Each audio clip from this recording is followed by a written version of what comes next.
মুকুন্দরাম চক্রবর্তী কোন মঙ্গল কাব্যধারার কবি? মুকুন্দরাম চক্রবর্তী চণ্ডীমঙ্গল কাব্যের কবি।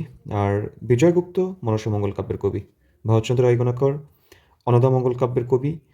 ঘনরাম রূপরাম চক্রবর্তী ধর্মমঙ্গল কাব্যের কবি। ওকে। কবি ভারতচন্দ্রকে রায়গণাকর উপাধি দিয়েছিলেন কে? রাজা কৃষ্ণচন্দ্র। বিদ্যাপতি কোন ধারার কবি? বিদ্যাপতি বৈষ্ণব পদাবলীর কবি, বৈষ্ণব কবি। শ্রীকৃষ্ণ কীর্তন কাব্যটি কতটি খণ্ডের?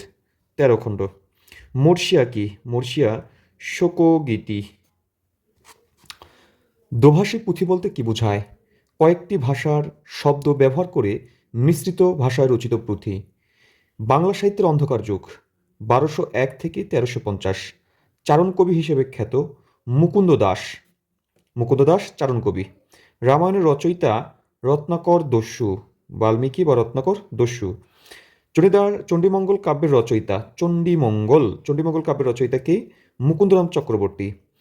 তোহফা কাব্যটি কে রচনা করেন? আলাওল। বহুবচন বোঝানোর জন্য রা প্রথম ব্যবহার করা হয় কোন গ্রন্থে? শ্রীকৃষ্ণ কীর্তন। রূপ লাগি আখি ঝুরে গুণে মন ভোর কার রচনা? জ্ঞানদাস। এটি বৈষ্ণব পদ।